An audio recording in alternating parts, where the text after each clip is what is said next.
اب مجدد کامل الامام المہدی سلسلہ تجدید خلافت کی آخری کڑی کے ظہور کا وقت ہے۔ اس میں مجھے ایک تو قرآن مجید سے اشارہ ملا ہے، اشارہ ہے، میں اسے تفسیر نہیں کہتا۔ میرے نزدیک قرآن مجید میں چند آیتیں سورہ مدثر کی اور چند آیتیں سورہ انشقاق کی بڑی عجیب ہیں۔ سورہ مدثر کی آیات میں حضور کی آمد کا نقشہ کھینچا گیا ہے، کلا والقمر واللیل اذ ادبر والصبح اذا اسفر انہا لإحدی الکبر نذیرا للبشر لمن شاء منکم ان یتقدم او یتأخر۔ نہیں، قسم ہے چاند کی، کلا والقمر واللیل اذ ادبر، اور رات کی جبکہ وہ پیٹھ موڑ لے جانے لگے، اور صبح کی جبکہ وہ روشن ہو جائے۔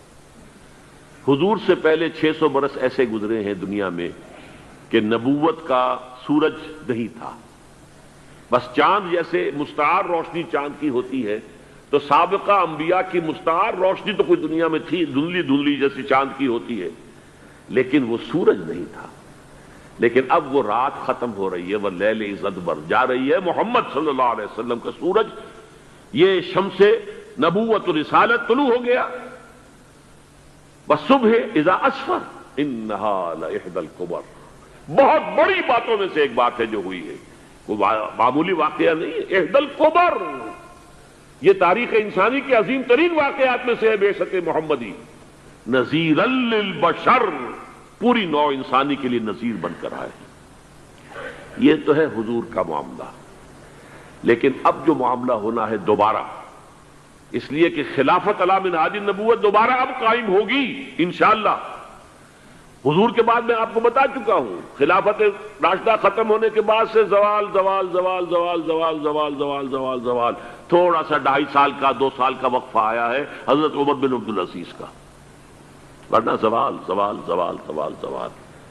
اگرچہ اس زوال کو 1000 سال لگے ہیں، یہ عمارت جو محمد نے بنائی تھی ایک دن میں نہیں گر گئی صلی اللہ علیہ وسلم، کھنڈر بتا رہے ہیں عمارت عظیم تھی، 1000 سال کے بعد پھر یورپ کے سیلاب نے آ کر اس کو گرایا ہے اور ختم کیا ہے، ورنہ 1000 سال تک سطوت و شوکت کے ساتھ امت مسلمہ تو موجود رہی ہے، چاہے اسلام جو ہے وہ حکومت کی سطح پر موجود نہیں تھا۔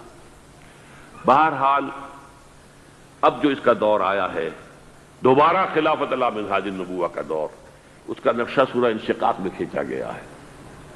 فلا اقسم بالشفق، اب دیکھیے سورج غروب ہو گیا، حضور کی بعثت کے وقت وہ سورج رسالت طلوع ہوا تھا، اب وہ سورج غروب ہو چکا ہے۔ سورج کے غروب ہونے کے بعد صرف روشنی رہ جاتی ہے شفق کی، سرخ سی، بس وہی باقی رہ گئی، اور باقی کیا رہ گیا؟ بدا الاسلام غریبا ویسعود کما بدا فطوبی للغرباء، فلا اقسم بالشفق واللیل وما وسق، رات کی سی تاریکی ہے اور جو کچھ اس نے اپنے اندر جمع کر لیا ہے، والقمر اذا اتسق، اور قسم ہے چاند کی جب کہ وہ بھر جائے، پورا بھرتا ہے کتنے دنوں میں؟ 14 دن میں، اور 14 صدیوں کے بعد اب پہلی صدی کا جس نے کہ تجدید کامل کی عمر بن عبدالعزیز، 14 صدیوں کے بعد اب 15ویں صدی میں الامام المہدی کے ظہور کا وقت قریب ہے۔ اب جو کچھ مجھے حضرت امام المہدی کے بارے میں کہنا ہے، دوبارہ اپنی بات دہرا رہا ہوں، یہ میرا ذاتی گمان ہے، اختلاف کیا جا سکتا ہے۔ میرا گمان یہ ہے کہ یہ اب جو مجدد آئیں گے وہ حضرت مہدی ہوں گے۔ پہلی بات تو یہ جان لیجئے کہ مہدی 2 ہیں، ایک شیعوں کے مہدی، ایک سنیوں کے مہدی، ان میں بڑا فرق ہے۔ شیعہ حضرات مہدی کو مانتے ہیں، وہ ان کے 12ویں امام ہیں، ان کے عقیدے کے مطابق انہیں پیدا ہونے کے فوراً بعد اس اندیشے سے کہ انہیں قتل کر دیا جائے گا ایک غار میں چھپا دیا گیا تھا، تقریباً 1200 برس سے وہ اس غار کے اندر ہیں، وہ روپوش ہیں، چھپے ہوئے ہیں، اسی لیے انہیں امام غائب کہا جاتا ہے، اور اب ان کا انتظار ہو رہا ہے اس لیے انہیں امام منتظر بھی کہا جاتا ہے۔ اس لیے شیعوں کے دارالعلوم جو ہوتے ہیں دارالعلوم المنتظر، وہ اس لیے کہ ان کا انتظار کیا جا رہا ہے. تو یہ ہے، اب وہ ان کا خیال ہے کہ آخری دور میں، آخری زمانے میں وہ ظاہر ہو جائیں گے، غار سے نکل آئیں گے. دیکھیے، میں اس عقیدے کو اس بنا پر رد نہیں کرتا کہ یہ ناممکن ہے کہ کیسے کوئی شخص جو ہے 1200 برس تک کسی غار کے اندر زندہ رہ سکتا ہے. نہیں، میں سمجھتا ہوں ممکن ہے. 300 برس تک اصحاب کہف رہے کہ نہیں رہے؟ سوئے رہے. 300 ایئرس ہم مانتے ہیں. حضرت عیسیٰ اسی حیات عرضی کے ساتھ 2000 سال سے موجود ہیں آسمان پہ کہ نہیں ہے؟ آپ کو معلوم ہے حضرت عزیر 100 برس تک مرنے کے بعد دوبارہ زندہ کر دیے گئے. فَأَمَاتَهُ اللَّهُ مِئَةَ عَامٍ ثُمَّ بَعَثَهُ. تو ناممکنات میں سے کوئی سوال پیدا نہیں ہوتا. لیکن یہ کہ آیا کوئی امامت معصومہ کا تصور قرآن اور حدیث سے ہمیں ملتا ہے؟ پھر یہ کیا یہ موروثی امامت کہ حضرت علی کی نسل جو حضرت فاطمہ سے چلی ہے اسی میں یہ امامت ہوگی؟ اس کے لیے ہمارے پاس کوئی دلیل نہیں ہے، ہم اس کو تسلیم نہیں کرتے. ہم تو سمجھتے ہیں کہ معصومیت ختم ہو گئی محمد الرسول اللہ صلی اللہ علیہ وسلم پر. خاتم المعصومین ہے محمد الرسول اللہ. اب ان کے بعد تو اجتہاد ہے اور خلافت ہے. عام معاملات میں اجتہاد ہوگا، نظام خلافت کا ہوگا. تو ہمارے نزدیک جو میں جس مہدی کا نام لے رہا ہوں وہ مہدی ہیں جو ایک مجدد ہوں گے، جیسے کہ مجددین کے نام میں نے آپ کو گنوائے ہیں. مجدد الفسانی ہو، شاہ ولی اللہ ہو، سید احمد بریلوی ہو، شیخ الہند ہو. ایک ہوں گے انسان جو پیدا ہوں گے انسانوں کی طرح، عام طور پر اپنی عمر کو، پختگی کو پہنچیں گے، پھر وہ سامنے آئیں گے منظر پر، پھر وہ کام کریں گے، قیادت کریں گے. عرب میں ان کا ظہور ہوگا. دوسری بات یہ نوٹ کر لیجئے حضرت مہدی کے بارے میں، ہمارے ہاں احادیث کے جو مجموعے ہیں ان میں جو ٹاپ کے 2 مجموعے ہیں ان میں کہیں حضرت مہدی کا ذکر نہیں ہے، نہ صحیح بخاری میں نہ صحیح مسلم میں. لیکن ہم اسے نظر انداز نہیں کر سکتے کہ صحائح ستہ کی بقیہ 4 کتابوں کے اندر موجود ہیں، لہذا نظر انداز نہیں کر سکتے، اگنور کرنا ممکن نہیں ہے. اب اس میں میں چاہتا ہوں کہ کچھ حدیثیں آپ کو میں سناؤں جن میں حضرت مہدی کا تذکرہ کیا گیا ہے. پہلی ہے وعن عبداللہ ابن مسعود قال قال رسول اللہ صلی اللہ علیہ وسلم. حضرت عبداللہ ابن مسعود سے روایت ہے، وہ فرماتے ہیں کہ حضور نے ارشاد فرمایا لا تذهب الدنيا حتى يملك العرب رجل من اہل بیتی. یہ دنیا ختم نہیں ہوگی جب تک کہ عرب پر میرے اہل بیت میں سے ایک شخص کی حکومت قائم نہ ہو. اور آپ کو معلوم ہے کہ آج تک عرب پر حضور کے اہل بیت کی کوئی حکومت قائم نہیں ہوئی. اور جب قائم ہوئی بھی تھی حضرت علی کو اگر شمار کیا جائے، اس لیے کہ حضور نے وہ جو مشہور واقعہ ہے کہ ایک چادر میں لے لیا تھا حضرت علی کو اور حضرت فاطمہ اور حضرات حسنین کو، اللہم ہؤلاء اہل بیتی، اے اللہ یہ بھی میرے اہل بیت ہیں. تو حضرت علی کی بھی حکومت منعقد نہیں ہوئی، پورے عالم اسلام پر ان کی حکومت نہیں تھی، اس لیے کہ شام اور مصر دونوں صوبے جو ہیں انہوں نے ان کی اطاعت قبول نہیں کی تھی. اس حوالے سے یہ معاملہ ابھی ہونا ہے. لا تذهب الدنيا حتى يملك العرب رجل من اہل بیتی یواطئ اسمہ اسمی. اس کا نام وہی ہوگا جو میرا نام ہے، یعنی محمد صلی اللہ علیہ وسلم. اور ان کا نام بھی، مہدی کا نام بھی محمد ہو. مہدی تو ان کا لقب ہے. یہ ترمذی میں بھی ہے، ابو داؤد میں بھی ہے، سنن ابی داؤد، جامع ترمذی. بلکہ ابو داؤد میں ایک اور روایت ہے، قال حضور نے فرمایا لو لم يبقى من الدنيا الا يوم، اگر دنیا کی زندگی میں سے کچھ بھی نہ بچے سوائے ایک دن کے، لطول اللہ تعالی ذلك اليوم، تو اللہ تعالیٰ اس دن کو لمبا کر دے گا، حتی یبعث فیہ رجلا منی، یہاں تک کہ میرے خاندان میں سے ایک شخص کو اٹھائے گا، من اہل بیتی، میرے اہل بیت میں سے، یواطئ اسمہ اسمی و اسم ابی ہے اسم ابی، جس کا نام میرے نام پر ہوگا، جس کے والد کا نام میرے والد کے نام پر ہوگا، محمد ابن عبداللہ ان کا نام ہوگا. اور وہ یملأ الارض قسطا وعدلا کما ملئت ظلما وجورا، وہ سرزمین عرب کو عدل اور انصاف سے اسی طرح بھر دیں گے جیسے کہ وہ ظلم اور زیادتی سے بھر چکی ہوگی. دوسری روایت ہے حضرت ابو سعید خدری رضی اللہ تعالی عنہ سے، حضور نے فرمایا المہدی منی اجل الجبہۃ اقن الانف یملأ الارض قسطا وعدلا کما ملئت ظلما وجورا. یملک 7 سنین رواہ داود، کہ مہدی مجھ میں سے ہوں گے بڑی روشن پیشانی والے اور بڑی کھڑی ناک والے، وہ زمین کو بھر دیں گے انصاف سے اور عدل سے، جیسے کہ وہ ظلم سے بھری ہوئی ہوگی، اور وہ 7 برس تک حکومت کریں گے۔ عرب میں خالص خلافت علی منہاج النبوہ کا نظام حضرت مہدی کے ہاتھوں قائم ہوگا اور 7 برس تک قائم رہے گا عرب کے اندر۔ اس کا اگلا مرحلہ میں بعد میں بیان کروں گا۔ تیسری روایت، اور اس کو میں اس لیے خاص طور پہ سنا رہا ہوں کہ اس میں وہی الفاظ آئے ہیں جو میں نے ابتدا میں حدیث آپ کو سنائی تھی، اس کے الفاظ ہیں۔ عن ابی سعید قال ذکر رسول اللہ صلی اللہ علیہ وسلم بلاء یصیب هذه الامہ حتی لا یجد الرجل ملجا یلجا الیہ من الظلم۔ حضور نے ذکر فرمایا کہ ایک دور ایسا آئے گا انتہائی ابتلاء اور آزمائش اور مصائب کا، کہ کسی شخص کو کوئی سر چھپانے کی جگہ نہیں ملے گی اس ظلم سے اپنے آپ کو بچانے کے لیے۔ فَيَبْعَثُ اللَّهُ رَجُلًا مِّنْ عِتْرَتِي وَأَهْلِ بَيْتِي، تو پھر اللہ میرے خاندان میں سے، میرے اہل بیت میں سے اٹھائے گا ایک شخص کو، فَيَمْلَأُ بِهِ الْأَرْضَ قِسْطًا وَعَدْلًا، اور اس کے ذریعے سے اللہ تعالیٰ زمین کو عدل و قسط سے بھر دے گا۔ يَرْضَى عَنْهُ سَاكِنُ السَّمَاءِ، یہ وہی الفاظ آ گئے اب، اس سے پھر راضی ہو جائیں گے آسمانوں میں رہنے والے بھی، وساکن الارض، اور زمین میں رہنے والے بھی۔ لا تدع السماء من قطرها شيئا الا ثبته، آسمان اپنا ایک قطرہ بھی نہیں روکے گا مگر یہ کہ اس کو زمین کے اوپر نثار کر دے گا، بارش کی شکل میں گرا دے گا۔ ولا تدع الارض من نباتها شيئا الا اخرجته، اور زمین اپنی پیداوار میں سے کوئی شے نہیں چھپائے گی، نہیں روکے گی مگر اس کو ظاہر کر دے گی۔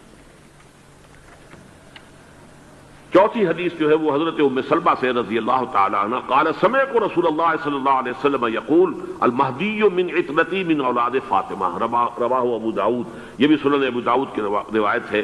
حضور نے فرمایا مہدی میرے خاندان سے، میرے اہل بیت سے ہوں گے، یعنی اولاد فاطمہ میں سے، اور تفسیر اس کی آتی ہے کہ حضرت حسن کی اولاد میں سے ہوں گے۔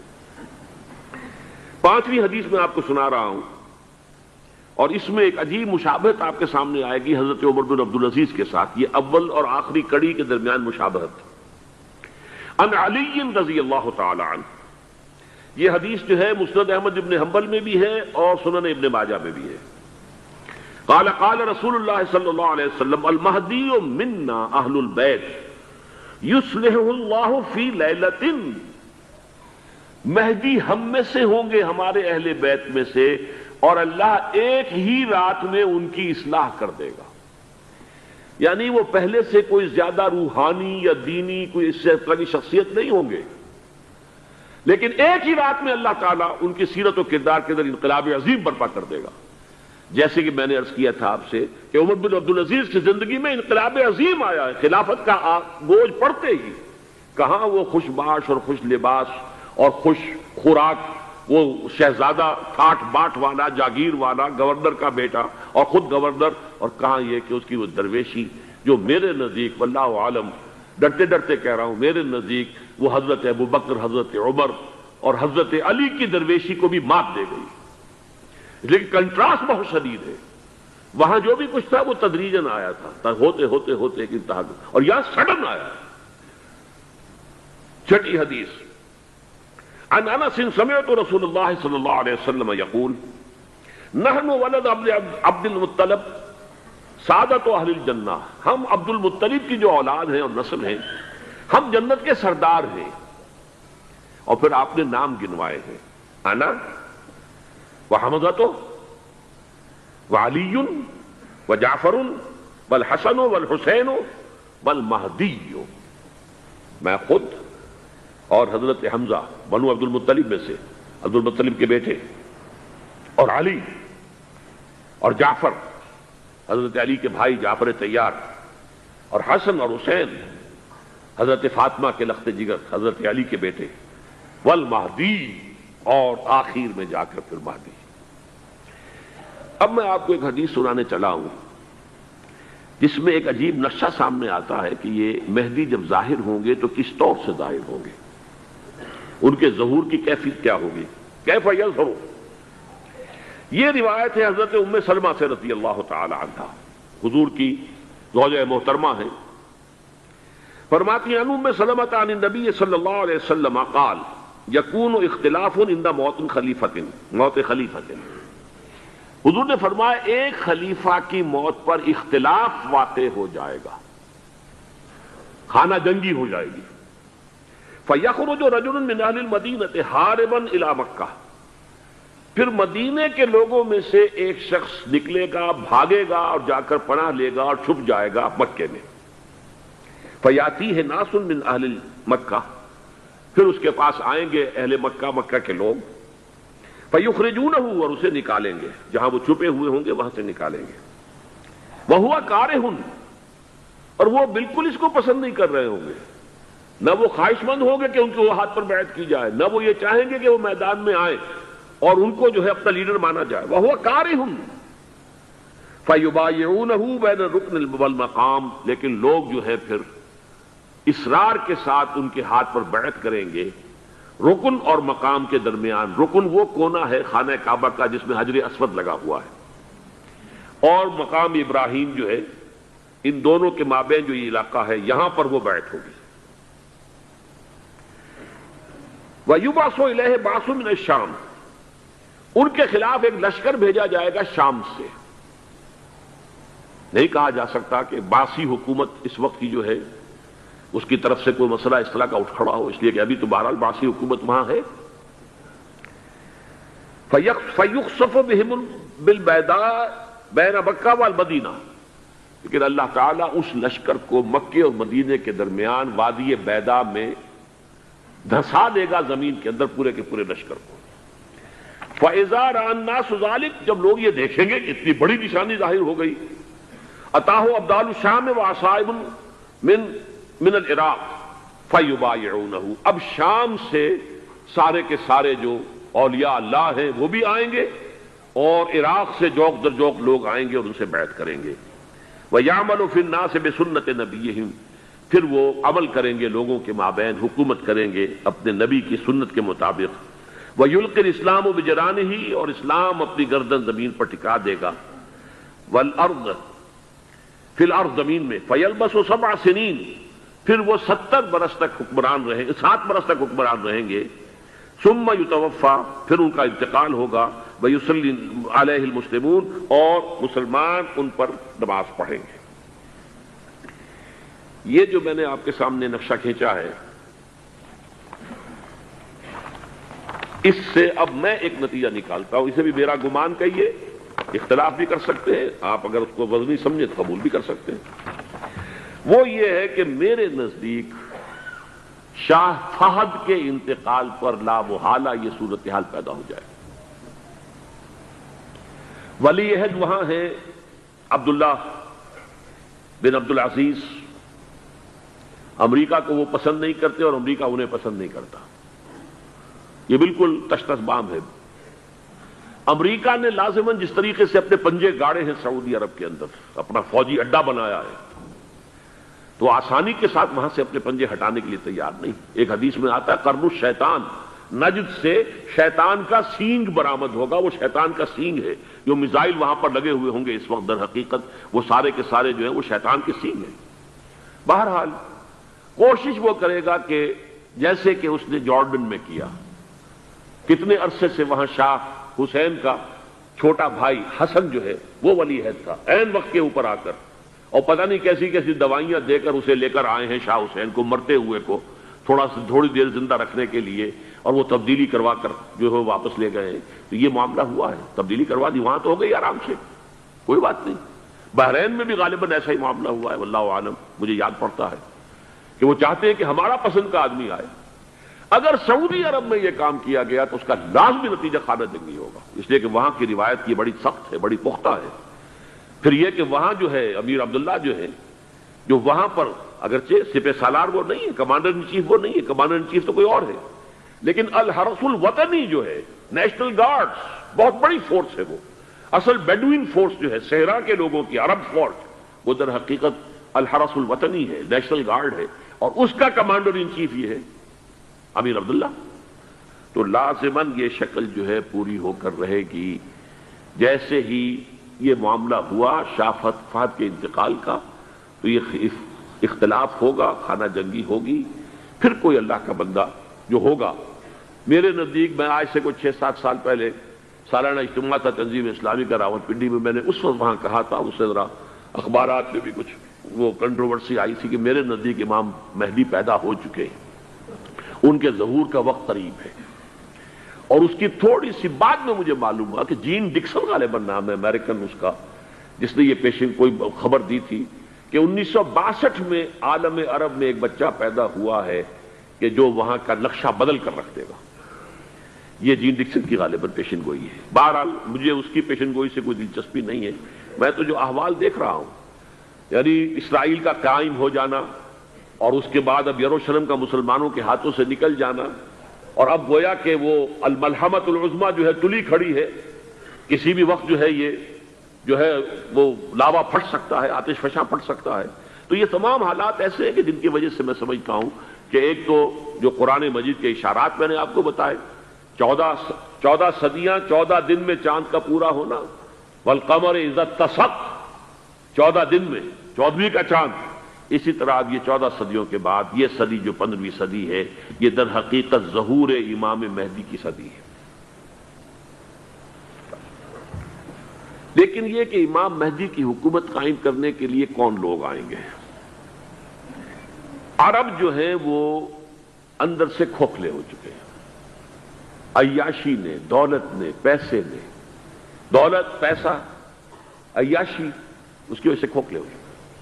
یہاں میں آپ کو 2 حدیثیں سنانا چاہتا ہوں.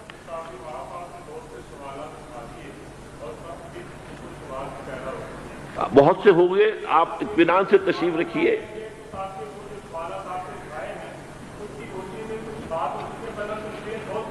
بہت ہوگی، بات ہوگی، آپ اس طرح صبر سے سن لیجئے. میں اب تقریباً اپنی گفتگو کے اختتام تک پہنچ رہا ہوں.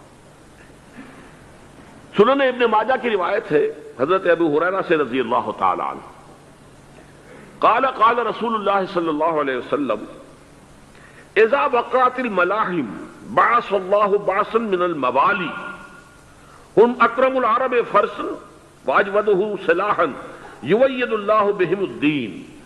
رواہ ابن ماجہ عن ابی ہریرہ رضی اللہ تعالی عنہ.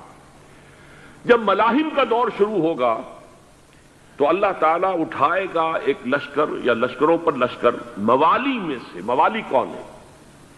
عربوں نے جب فتح کیا تھا اس پورے علاقے کو خلافت راشدہ کے دوران، اور پھر وہ لوگ جو ہے، ایک رائے تو یہ تھی کہ انہیں غلام بنایا جائے سارے آبادیوں کو، لیکن یہ کہ حضرت عمر کا اجتہاد تھا، اس کے مطابق جو ان کو غلام نہیں بنایا گیا، تو وہ موالی کی حیثیت رکھتے ہیں.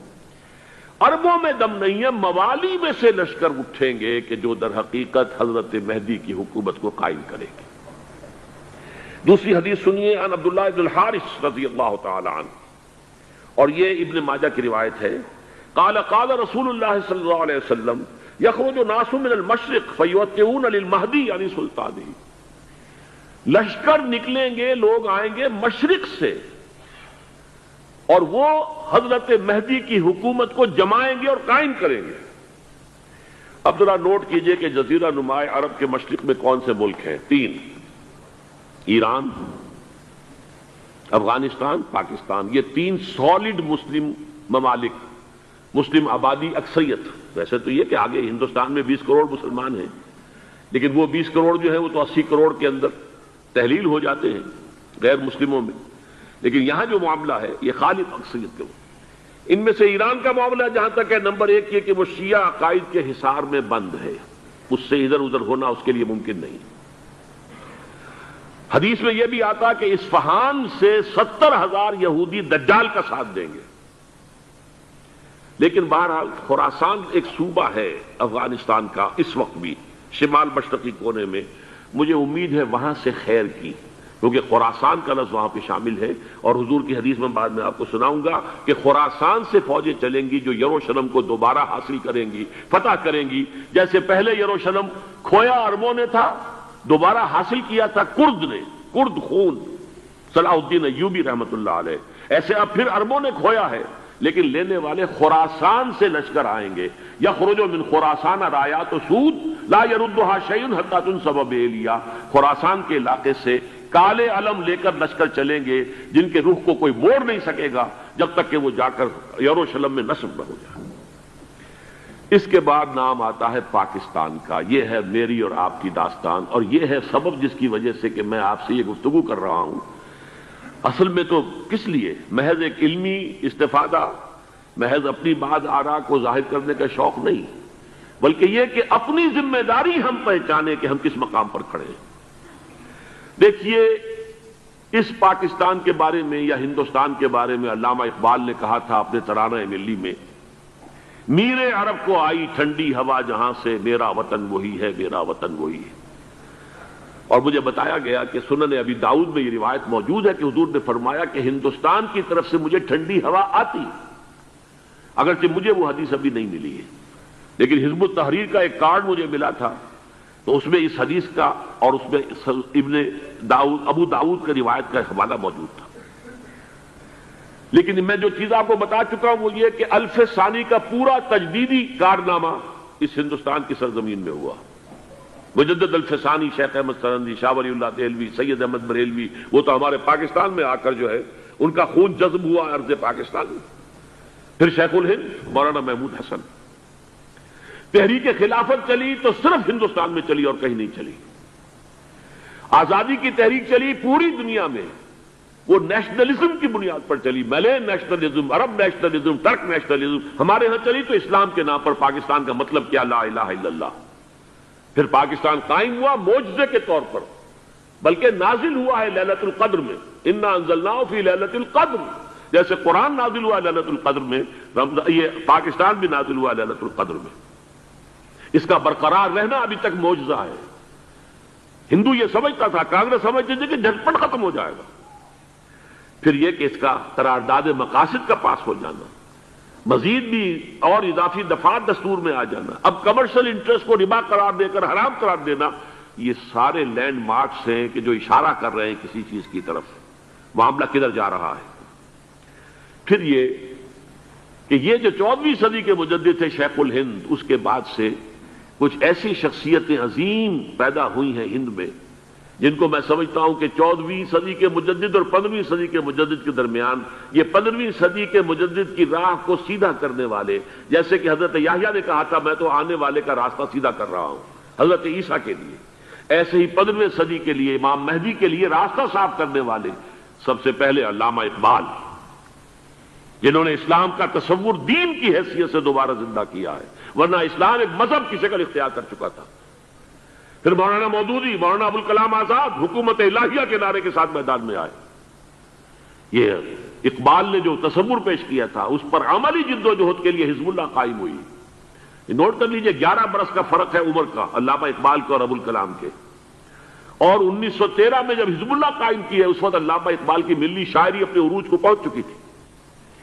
پھر یہ کہ علامہ اقبال کے بعد تعمیل جو ہے اس کام کی وہ ابوالکلام نے کی، لیکن روایتی علماء کی شدید مخالفت کی وجہ سے وہ بددل ہو کر چھوڑ گئے، کانگریس میں شامل ہو گئے، بساط جو ہے حزب اللہ کی انہوں نے لپیٹ دی.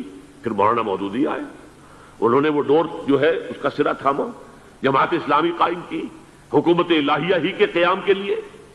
اگرچہ میرے نزدیک یہ کہ وہ انتخابی اور ایک قومی سیاست کی ایک جماعت بن کر پاکستان میں جو ہے دلدل میں پھنس گئی ہے، اب ہم اس کی کوشش کر رہے ہیں تنظیم اسلامی اور یہ تحریک خلافت جس کے تحت یہ جلسہ ہو رہا ہے. یہ ساری چیزیں وہ ہیں کہ آپ کو سوائے پاکستان کے اور کہیں نہیں ملیں گی پوری دنیا میں.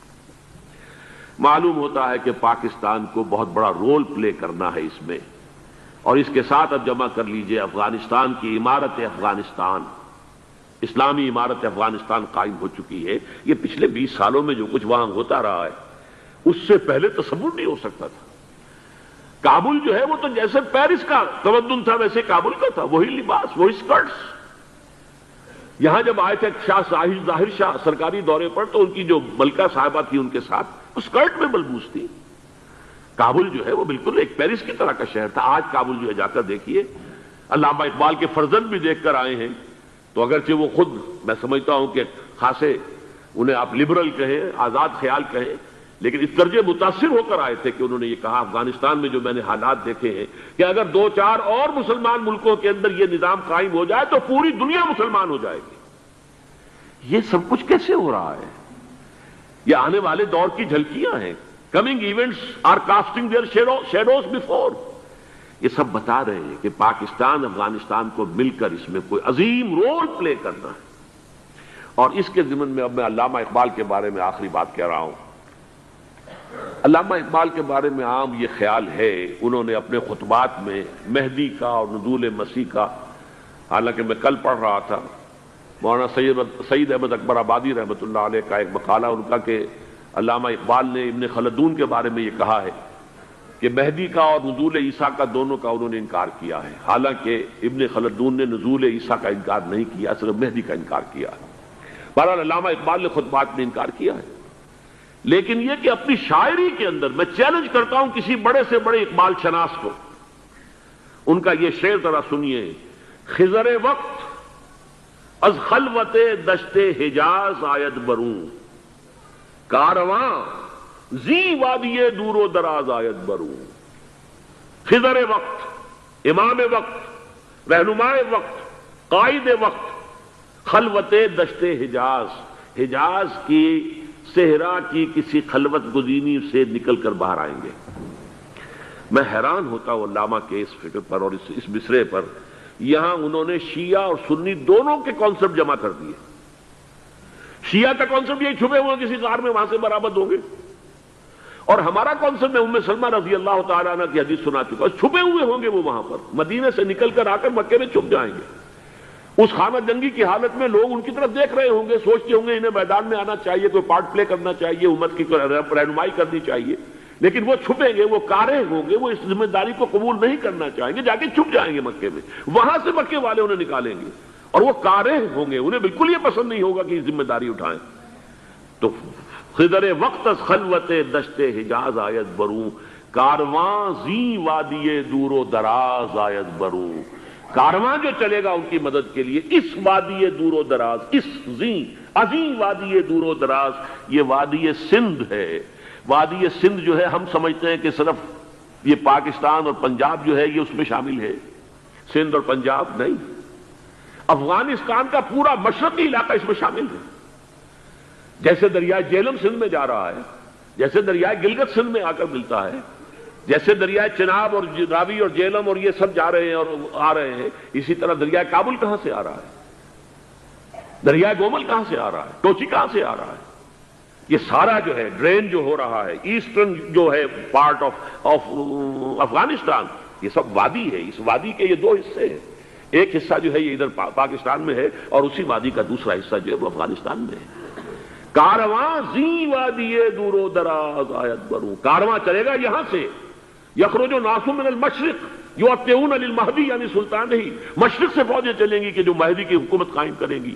اور یخرج من خراسان رایات و سود، اور خراسان سے سیاہ پرچم چلیں گے کہ جن کا رخ کوئی موڑ نہیں سکے گا، حتیٰ تنصب بیلیا، یہاں تک کہ وہ جا کر یروشلم کے اندر نصب ہو جائیں گے. حضرات، میں ایک میری گفتگو کا حصہ باقی تھا لیکن میں اسے چھوڑ رہا ہوں، اس لیے کہ گلوبلائزیشن جو اس کی ہوگی، جو خلافت علی منہاج النبوہ کی تجرید کامل حضرت مہدی کے ہاتھوں عرب میں ہوگی، اس سے پہلے اس کے لیے محنت، کوشش، جد و جہد پاکستان اور افغانستان میں ہو چکی ہوگی جو اسے سپورٹ کرے گی اور وہاں جا کر حکومت قائم کرے گی. اس کے بعد گلوبلائزیشن کا جو مرحلہ اس کا ہے وہ حضرت مہدی کے ہاتھوں نہیں ہے، وہ حضرت عیسیٰ ابن مریم ان کے نزول کے بعد ہے، جن کے نزول کے بعد دجال کا خاتمہ ہوگا اور یہودیوں کا استحصال ہوگا. مسلمانوں پر بھی بڑی تکالیف عربوں پر آئیں گی، شدائد آئیں گے. لیکن یہ وہ میں حصہ جو اپنی گفتگو کا آج چھوڑ رہا ہوں اس لیے کہ میں دیکھ رہا ہوں کہ بعض حضرات کا صبر کا پیمانہ اب لبریز ہو رہا ہے، تو میں اس حصے کو پھر ملتوی رکھتا ہوں کسی دوسری محفل اور کسی دوسری مجلس اور نشست پر. دوستوں، اسلامک ویڈیوز کے لیے ہمارے چینل اسلامک پورٹل کو سبسکرائب کرنا نہ بھولیں، بیل آئیکن دبا دیں تاکہ ہماری ہر آنے والی ویڈیو آپ تک آسانی سے پہنچ سکے. جزاک اللہ.